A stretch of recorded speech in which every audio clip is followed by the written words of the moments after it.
So we can run downstairs. Yeah, he's on CAPC, so you're number one on the list, so. It's 6. Okay, are we ready? I think he shook his head. I can't see you, Ron. Good evening. Okay, good evening. We'd like everyone to please turn off your phones. Welcome to the November 18th, 2020 meeting. Regular meeting of the Eureka Springs Historic District Commission. I'm Dee Bright, Chairman. Commissioners present tonight are Steve Holyfield, Maggie Haid, Judy Holden, Marty Cogan, and Randy Maddox. We have a quorum for business. Greg Moon is absent with notice. He's actually at the CAPC meeting downstairs. The Eureka Springs Historic District Commission is empowered by the Eureka Springs Municipal Code to issue a certificate of appropriateness for alterations of exterior architectural features, demolition, and new construction within the boundaries of the Eureka Springs Historic District. The HDC uses Eureka Springs Historic District guidelines and the U.S. Department of Interior standards for the rehabilitation of historic buildings as the basis for decisions. The Commission can take the following actions on an application: approval with modifications, denial or deferral for more information. Appeal of denial may be made to the Circuit Court. Public comments will be heard on each agenda item as it is called. Other public comments are best addressed to the City Council. Are there any changes or additions to tonight's agenda? I do have one addition, a discussion of our temporary administrative approval to discuss if we need to put it back in place since the numbers are rising for the COVID-19, and I'd like to put it under Commission Business number 2. I move we accept the agenda with that addition. Second. All in favor? Aye. Aye. Any opposed? Okay, we have approval of the agenda. We have no old business. New business, Level 1, 44 Prospect, add driveway and parking, repave walkway Kirkpatrick. Level 2, 268 North Main, new retaining wall Ford.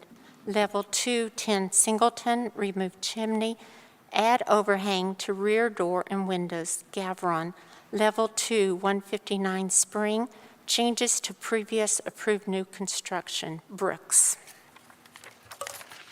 Our first is 44 Prospect, Level 1, property owner Kirkpatrick, applicant.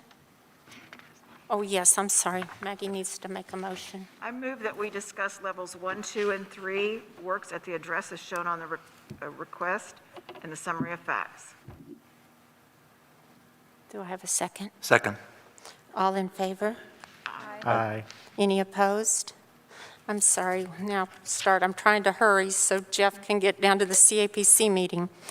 44 Prospect, Level 1, property owner Kirkpatrick, applicant Heather Carter, construction date 1880, contributing yes, request new driveway and parking, repave Parkway. Heather, are you coming or both? Come up and state your names and address, please. I'm Heather Carter, and we live at 11 North Main. And this is Jeff, which is Heather. Maggie's going to read you the summary of facts. Okay. The summary of facts is presented on the application. A, additional driveway to access 2 new parking spaces and save 2 large trees. See site plan number 1 and photos number 4. B, new parking spaces were previously paved for parking. Photo number 5. C, driveway and parking will be paved with cement. D, walkway from curb to entry will be patterned concrete. See photo number 6. And E, this property is located in a C3 zone, which is quiet commercial. Is that correct? That is correct. Thank you. Discussion or motion? I move the work I move that the proposed work at 44 Prospect is compatible with the U.S. Secretary of Interior standards for the rehabilitation of historic buildings, as well as the Eureka Springs Historic District guidelines, number 16 driveways, and number 33 parking and parking lots. And move that the level 1 work to expand driveway and parking to repave walkway be approved according to the agreed upon summary of facts as presented. Do I have a second? Second?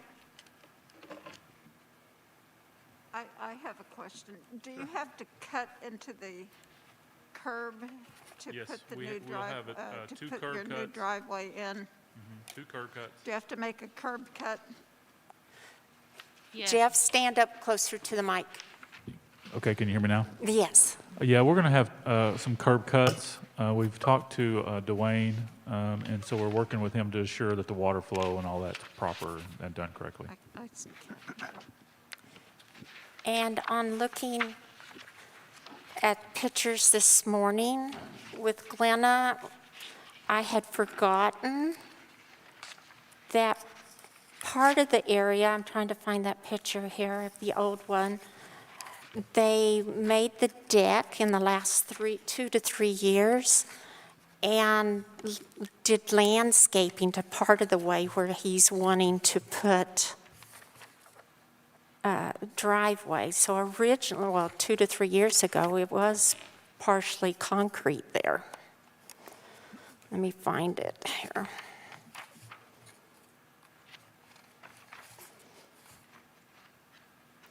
Well, So you would have like 4 parking places up there?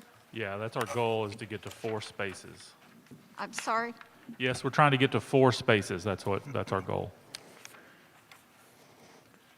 May I just sort of express, having not lived here very long and not having seen this property before, when it was parking before, and loving that house. Whenever I run by that house, I think this is probably one of my 2 or 3 favorite houses in town.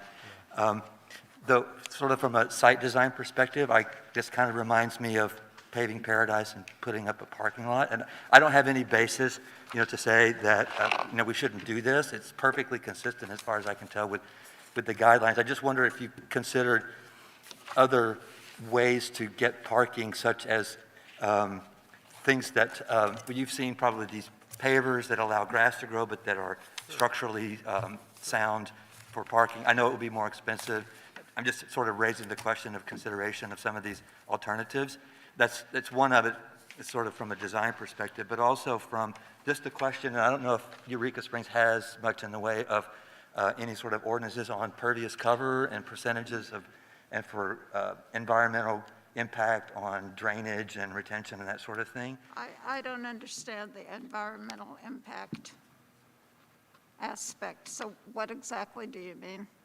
Well, as an example, it's very common to see municipalities having a percentage maximum that you can pave on a property, because the rainwater needs to be able to absorb into the ground. And so whenever you pave above, I think in where I moved from, it's a maximum of 45%. So you have the problem of creating excess runoff, and then you have the problem of not letting water percolate into the ground because of the high impervious cover. So, And that would be a planning and zoning issue.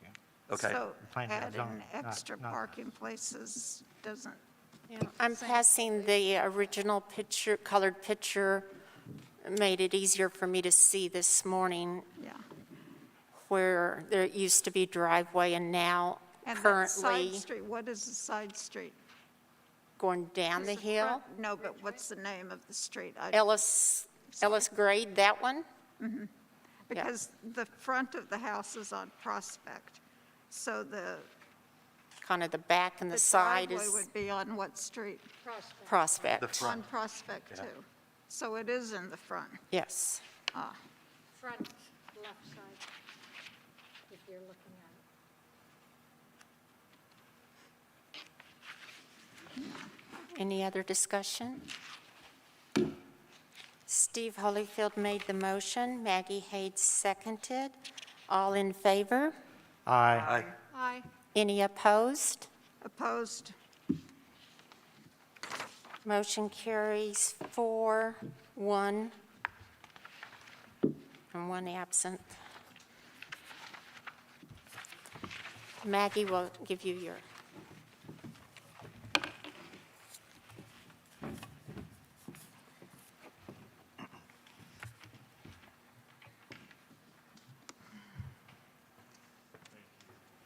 Thank you. Thank you. Oh, I want to. Love to. Thank I've wanted to see it ever since I moved here. Come see it anytime. Okay. I'll be running at 6:30 tomorrow morning, is that all right?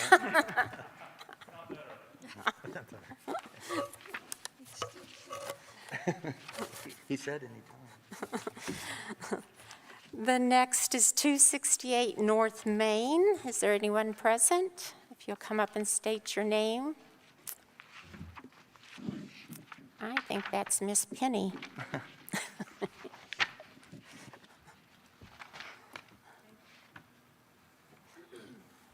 Penny Pemberton. Level 2, the property owner is Ford. The applicant is Pemberton Construction.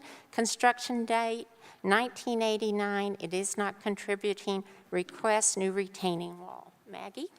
The summary of facts is presented on the application. A, retaining wall will be located above new parking area, see photo number 1. B, the wall will be limestone in pattern to match other walls in front, see photo number 2. And C, the wall will be 115 inches in length, 115 feet in length and 4 feet high in height by parking, but taller in back on south side of house. I'll get this straight in a minute. Is this correct? That is correct. Any discussion or motion? I move the proposed work at 268 North Main Street is compatible with U.S. Secretary of the Interior standards for the rehabilitation of historic buildings, as well as the Eureka Springs Historic District guidelines. Number 37, retaining walls. And move that the level 2 work for new retaining wall be approved according to the agreed upon summary of facts as presented. Second. Steve Holyfield made the motion. Randy Maddox seconded. Any other discussion? All in favor?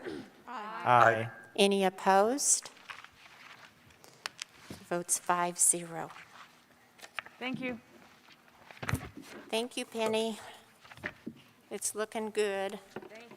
Maggie will give you your paper here. Are we going to get a tour? I was just about to ask if we could drop in anytime as well. 6:30 in the morning, right? Yeah, Okay. she probably will. I won't be there at 6:30, Penny. Maybe 7:30.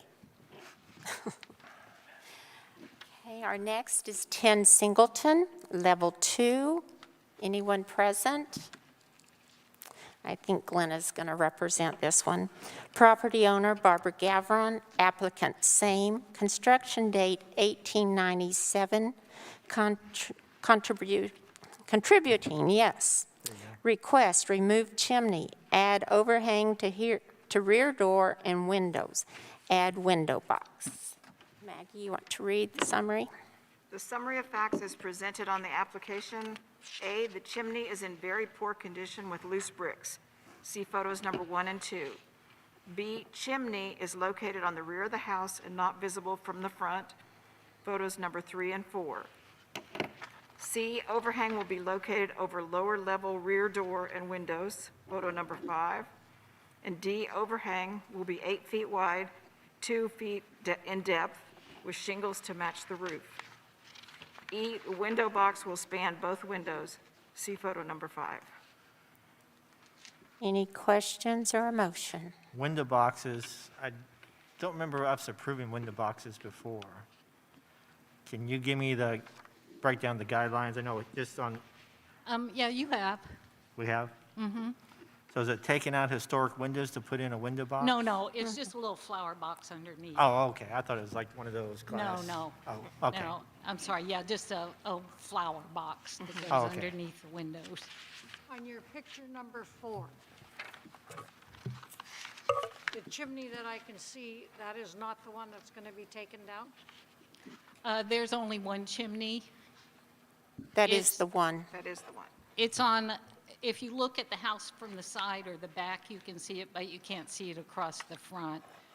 There's like a, So number 3 is the front of the house, and you can't see the fireplace. Chimneys the are chimney. original to the structure, correct? I have no idea. Sorry, I don't know. does she know? Probably not. We're thinking that's an addition in the back. I would think they would be, if it's At 1897. what point, though, does a non-functioning chimney become a structural hazard and need to be taken down? Well, it's not a big deal to repair those non-functioning chimneys. When I was redoing my house, I have I have 4 non-functioning chimneys, and I repaired every one of them. It's no big deal, you just have to get up there and re-cement the tumbling stones, and then you have to put new flashing to avoid leakage. I'm going to read our number 8 chimneys. Yeah, Original chimneys, which are prominent features of the structure, should not be removed or changed. Non-functional chimneys should be maintained and not removed above the roof line. It may be appropriate to remove non-functional secondary chimneys. What would be considered appropriate? considered, Appropriate. Well, I think in the past, what we've looked at is it a prominent feature of the house. Yes. And some chimneys, I mean, they're very decorative, they're up front, they're on both sides where it's very balanced. That's different. Something like this to me is more, it's in the back of the house, it may have been add-on anyway, I don't think it's a prominent feature. It's not an aesthetic feature of the house. But does that apply? But we've had people rebuild chimneys, and even though they were Stocked them. actually become a fake chimney, because there's nothing under it besides, they just, from the roof up.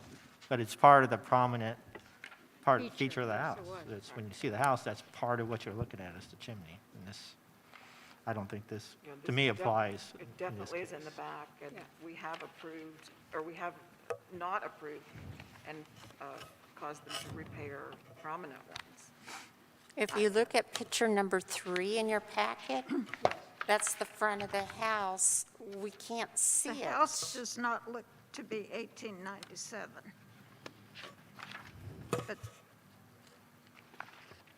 The back does. That doesn't matter. I move that the proposed work at 10 Singleton Street is compatible with the U.S. Secretary of the Interior standards for the rehabilitation of historic buildings, as well as Eureka Springs Historic Guidelines, number 5 awnings, number 8 chimneys, number 41 shutters and window boxes, and move that the level 2 work to remove chimney, add overhang to rear door and windows, add flower box to be approved according to the agreed-upon summary of facts as presented. Second. Judy Holden made the motion. Steve Holyfield seconded. Any other discussion? I think the chimneys are an integral part of the construction of the house, and they should be repaired, even though they're non-functional. And the flashing, of course, should be repaired, because they are visible from the front of the house, according to the pictures. All in favor? Aye. Aye. Opposed? Opposed? And just- Did you vote, Randy? I did not. I'm really struggling on this one. To be honest, I can see it going either way, and I don't feel like I can clearly go one way or the other. I see both sides of this. I think, I see that, and I take this very seriously to heart. It may be appropriate to remove a non-functioning secondary chimney. I think this is what I would definitely call a secondary chimney. It's not secondary to another chimney, but it's definitely a secondary feature of this house. And I think that it definitely can be appropriate to remove that, especially given the state that it's in. But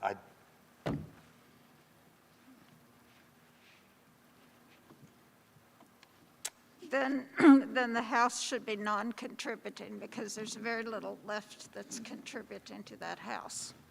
If you remove the chimneys, you remove an integral part of the construction, Removing this chimney, would it make it a non-contributing house, Glenna? whether they're working or not. At one time, they were working.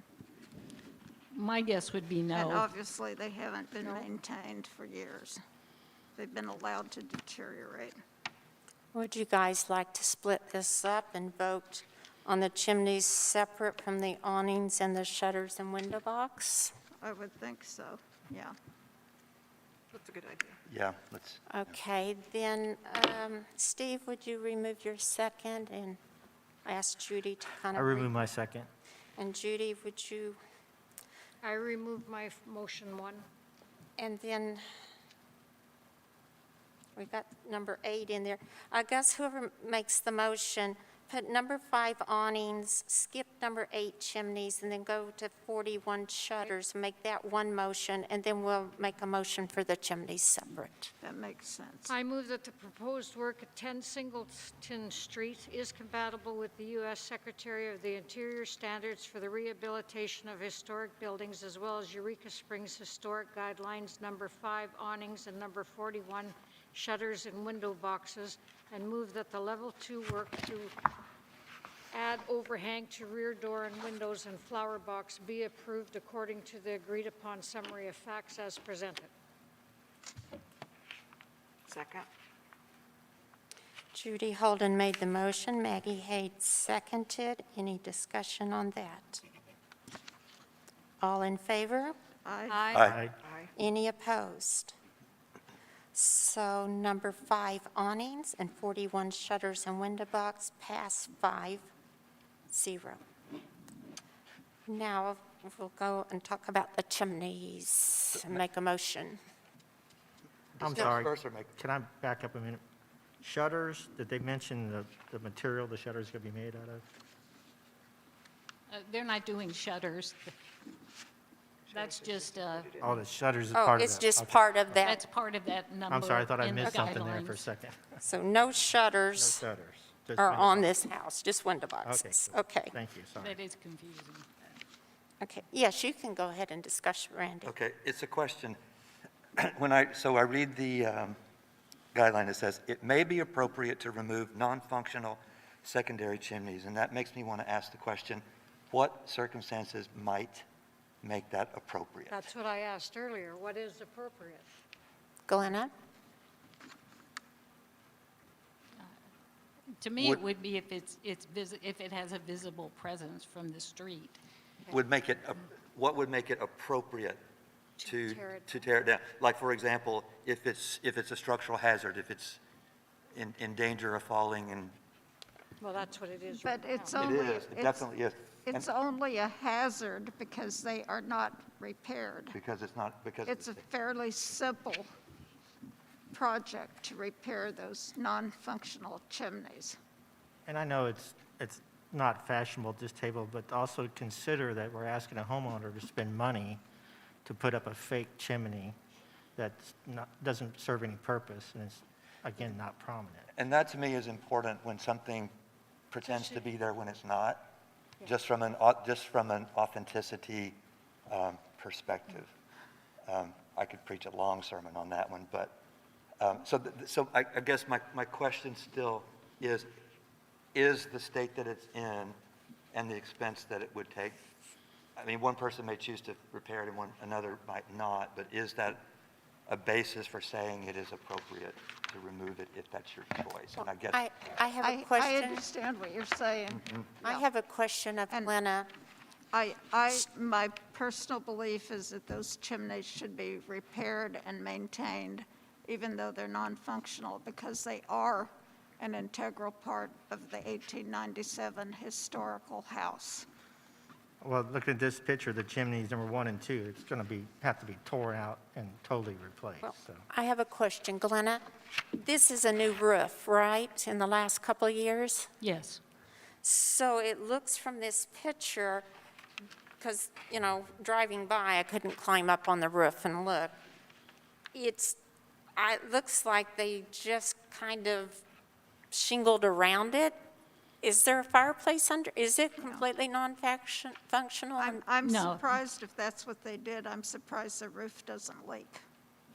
I don't believe there is a But fireplace we're not still in the discussing that house, here. an interior chimney. I think it's just the one on the rooftop. I think you're correct, but it's been years since I've been in this house, so It's I just can't been remember. ignored. And from this picture, it seems as if they were originally cemented over, or they were cemented over Like at one poor point, attempt to but repair, we don't know that.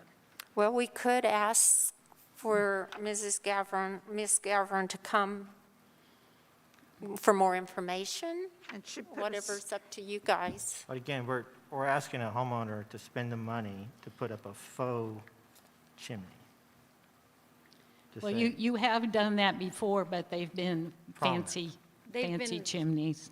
visible. Yeah, that Visible, are prominent visible. chimney. This one isn't even visible. Right. Yeah. And even, I live in back of this house, and I never even noticed that chimney. And if it's not usable, or if it hasn't ever been used and there's nothing below it, it's like you said, it's just an artificial bunch of bricks sitting on top of a roof. Right, but I wonder if there's a distinction between what you're calling a faux chimney and one that's just simply non-functional. It's one thing for it to be there, but just not working. It's another thing to have a fake thing sitting up there on the roof that pretends to be Well, something. A couple times, they said they would go in the attic and take all the brick down below the roof line, so it's a pile of bricks sitting on the roof. To me, that's a faux chimney, because it's not even connected to anything. Well, just speaking from my house, the chimneys were in as bad a shape as this.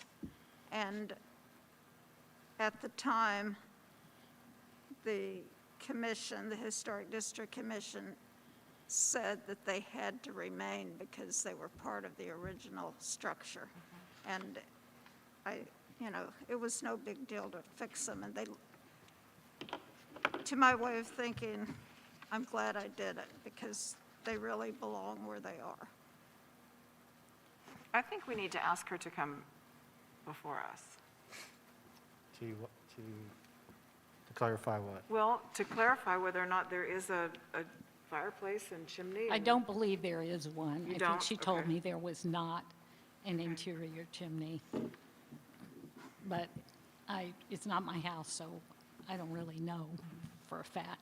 I'm just remembering that's what she told me, but It's a shame to destroy historical features just because somebody wants to. Marty, I'm kind of in agreement with you, though, that the house doesn't look very historical right now. I'm sorry? The house doesn't look very historical with the new roof and everything right this minute. So do we have a motion on the He's chimney? or- agreeing with you, the house doesn't look very historical, No. he said. No, the house No, we have doesn't. no That's why, motion on the, if,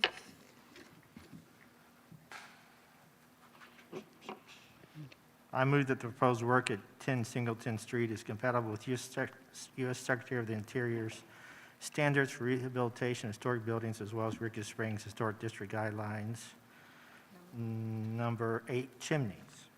And move that the level 2 work to remove chimney be approved according to agreed-upon summary facts as presented. Second. Steve Holyfield made the motion, Judy Holden seconded. but on what grounds are you deeming that it's appropriate to remove these non-functioning chimneys? It's not a prominent feature of the house. You I'm can't see- sorry? It's not a prominent feature of the house. You can't see it from the front. You don't know that. Yeah, I can see the picture, and you can't see it from the front, so. Well, but be clear, this says what must not happen to a prominent feature. It does not say anything about what must or should happen to a secondary feature, except insofar as what may or may not be appropriate to it. So I wouldn't draw a conclusion. The way this is worded, you can't draw a conclusion about what you would do with a secondary one based on what it says about a primary prominent one. Right, You see what I'm saying? yeah, I hear you. But to me, it's saying if it's prominent, you definitely need to keep it. If it's not, then it's more up to us Then to it's a decide. more nuanced, Right. it's a much more difficult question, Right. right? And again, my opinion of forcing the owners to build this when it's not a major feature of the house. And maybe that's relevant to ask about, is what would the expense be to do that? Is that appropriate? I don't think so. Because if they say, for example, the expense is only 400, we are basically asking them, can they afford it? And it isn't our business. Yeah. This may be something that we want to address in our guidelines when we do our review, Yeah. is to tighten up some of this. You want a little bit of leeway, but you also want guidance for you. I mean, the guidelines are guidelines. They're to help you make Nothing a but a guide. decision. Steve? Yeah, that word appropriate makes it very confusing. Each one of us, it seems, has a different opinion of what appropriate means. Absolutely right. Steve Holyfield made the motion, Judy Holden seconded. All in favor? Aye. Aye. Those opposed? Opposed? And you're still, I can't, I have to abstain. and I'll vote yes. So the votes are 4-2. No. Yes. I was on my 5-0, so 4-2. So was Randy Wait. a no 4-2? vote or an abstain? He abstained. It's 3-2. So it'd be, Is there only, But devoted. oh, devoted. 4, 1, and 1 then? Right, I guess that's it, right? 159 Spring, is there anyone they're representing? They're not here. One of the owners works as a nurse in Okay. Oklahoma, and it's very hard for her to get away right now, so. This is a level 2, Michael and Melissa Brooks, construction date new, contributing no, changes to previous approved application for new construction, roof line, window lights, no chimney. Maggie, do you want to read the summary? The summary of facts is presented on the application. A, the roof line will change from a flat top to a hipped roof. See old elevation drawings 1 through 4 and new drawing 5 and 6. B, the chimney is eliminated. And C, the windows change from 3x1s to 1x1s, still double hung. Do we have discussion or a motion? I move that the proposed work at 159 Spring Street is compatible with the U.S. Secretary of the Interior standards for the rehabilitation of historic buildings, as well as Eureka Springs Historic District Guidelines Number 28, new construction, and move that the Level 2 work to change the roof line, window lights, and have no chimney be approved according to the agreed-upon summary of facts as presented. Second. Judy Holden made the motion. Randy Maddox seconded. Any discussion? Does changing it from a flat top to a hip top change the height, overall height in relation to the rest of the neighborhood? No. Because I remember that was one of the Yeah. issues that we had. No, I would when think we if anything, originally- going from a flat top to a hip, I'm sorry. I would think if anything, it might be a little bit lower. She It's thinks just it would going be a up, little bit lower. it's just going up to The angles hipped- instead of the hipped flat. roof is lower than the flat roof. That would be my assumption. If you look at picture number 1, Yeah, but there's no picture of the original. There's, that is the original, number 1. it's never been built. And then they're going to pull that off, so it Chimney looks down. like it's They're shorter taking to the me. chimney, yes, okay. And then they're taking They're the taking the chimney. the chimney away, so that removes some height also. So I would think the Removing the neighborhood, removing the fireplace actually simplifies the design, so. and I think that makes it shorter, so maybe the people in the neighborhood would be happier. I can't, it doesn't have the, The less of a cluttered Doesn't looking have design, I think, heights. too. Actually simplifies it a lot. structure.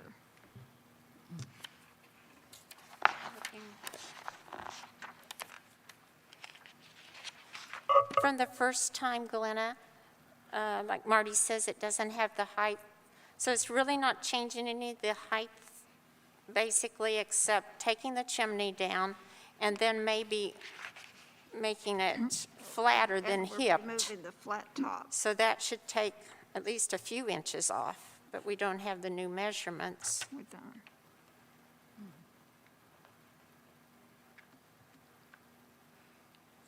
I'm just looking here on these pictures. I think what you can do is if you just draw the line up the roof line as it is and just keep going, and then the same thing from the other side, that where they cross is about where the peak is going to be, and it's just, almost exactly what the earlier height would be. It looks Like photo makes it number simple. 4 gives you a little clearer picture, kind of, because it's, the chimney's shown from the side to the, Right? Right. is that, am I coming up Well, with the same I'm thing looking you at, are? I'm looking at the elevation number 1, where you would be looking down the ridge, and so it would be coming up like this, and you just extend it, and you can see about where the new roof line will peak right about where the top of the flat part is. So, Yeah. Because it won't come up to a point, it will come up and go with the ridge. Yeah.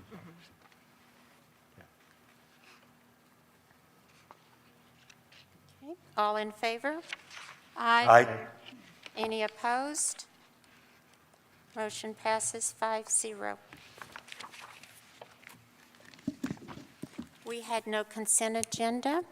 Administrative approvals by our city preservation officer, applications for repair and work involving no changes in materials, plus changes in roofing and paint colors and signs. These will all be level 1. 242 Spring, repair roof, Luddick.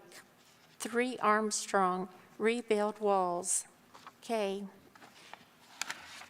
Spring Street, art installation, Eureka Springs Art Council. 42 to 44 Armstrong, new sign, new paint colors, Robbins. Commission business, approval of minutes from November 4th, 2020. I move we approve the minutes for November 4th, 2020. Second. Steve Holyfield made the motion. Maggie Haig seconded. All in favor? Aye. Any opposed? Passed 5-0. Okay, on the number 2, we're putting in the discussion of our temporary administrative approval to put back in place. If you, the numbers are going up, so it's a discussion what you guys, this would be back to Glenna sending us out, each item as we were doing and looking at, and then we approve by email. Well, you approve giving me administrative Administrative. approval. Need a motion? Yes, I think we need a motion on that. I move that we go back to the way it was on the COVID restrictions, giving Glenna Booth approval for administrative matters, right? Administrative approval. Do I have a second? Second. Do you want to date that? I started to say, should we say when that is in effect? What With should the we, December 2nd meeting? Or, yeah, if the numbers are going up now, do you think we should meet in person December 2nd, or this be our last, Let's deal with the administrative approval stuff first. Right. starting January 1st? Or, well, I was thinking maybe we start now since the numbers are up. I'd say it starts now, and we would go 90 days, and then. Well, re-examine or it. we can look at January, well, Well, they're proposing that restaurants be cutting back on the number of people who can eat inside. Well, let's do all through January, I would say 90 days. 90 days. What do we you can think? always reverse We can always reevaluate. If numbers are down, then if Glenna can advise us that maybe we should start. We can always take it back. And- Take it and back? What do Okay. you want to do about level threes? So Steve, you want to just kind of amend your motion? I'm in the to- motion for a timeline of 90 days. Okay, what Three- about 3 level, months. what about level threes? What about, You want to treat that the same way? All applications? Yes, Okay. just like we did. and level 3? So 90 days would be January, February, December. well, where I haven't, one meeting in December, period. So the second meeting, we've already right said now. no. We're saying it starts tonight. You want to start this right away? You want to We wait don't till have a December January? meeting. The numbers are up. I'm thinking if you're going to do it, we might as Okay. well do it now. December, January, and February. Okay. Maybe do December and January and then see what it looks Well- like. Let's do the 90 days, then we'll just, Maybe when the government passes the regulation that the restaurants will be closed and stores might be closed, then we can, Well, I'm with Steve. Let's just do 90 days. Glenna, we can always Reverse that. reverse it if Extend things it. are better, or we can extend it, because we can all vote, by email and Yeah. so forth. it's not a permanent. so meetings in person, are we going to need to vote on that? Yeah, in just a second. I just want to be sure everybody's done with any changes before okay, Steve made the motion that we'll go back to the administrative approval as we were doing And level 3s. in level 3s for 90 days, Starting tonight. starting tonight with our December 2nd meeting starting this. And Marty Cogan seconded. Any other discussion? All in favor? Aye. Aye. Any opposed?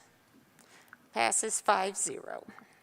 Randy, I'll get together with you on the phone and explain how we did all of that. I don't think we were doing that when you came on, or were we? No, we were not, and as long as we can exercise our due diligence as effectively as before, I'm perfectly fine with this. But Okay. I would like to hear any guidance that you have on Right. that.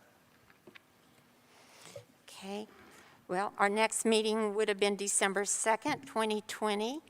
Level 3 applications are due tomorrow, Thursday, November 19th, 2020. But again, we will just, what Glenna does is on each one of these items, she'll send it to us as they come to her, and we make our Just comments. ongoing. Yeah, but just do not reply all, just reply only to Glenna like we do, and give her your comments, and then we'll go from there. Okay, sounds good. I've already learned that lesson. Okay. Okay. Level 2, we've all had to learn that, Randy. You weren't the first, don't. Level 2 applications are due Wednesday, November 25th. Commissioner comments. Steve? No, everybody be safe out there. Maggie? No. Randy? How do you feel about this microphone? Well, I think it's better. Did you guys hear me better? I think I do. I can hear you much better. mean- I always really project into the microphone. Yeah. But I pulled it up a little closer to me in reading my first little thing. I felt like I was too far away, but I pulled it a little closer. So I felt like my voice is projected. It seems like, We're replacing all the existing mics with that particular microphone that he is using. Yeah, I like it. I think I like it, Ron. Okay, let's see. Judy? No comment? Marty? Nope. Okay, I have a comment. We want to say thank you to Judy for all her dedicated service the last few years. I know she didn't want us to say anything, but we're going to say something anyway. Thank you, Judy. Any other, well, everybody, we won't be in person, so everybody have a good Thanksgiving and Christmas and New Year's. I think we all wish you that. And again, we want, if somebody missed our meeting last time, we do want to say thank you for your support for the HDC and keeping us. We really appreciate it. Very much so. Do I I move have that an- we adjourn. Second. Steve Holyfield made the motion. Judy Holden seconded. Yeah, you should have made the motion. All in favor? Aye. Any opposed? Passes 5-0. Thank you, Dee.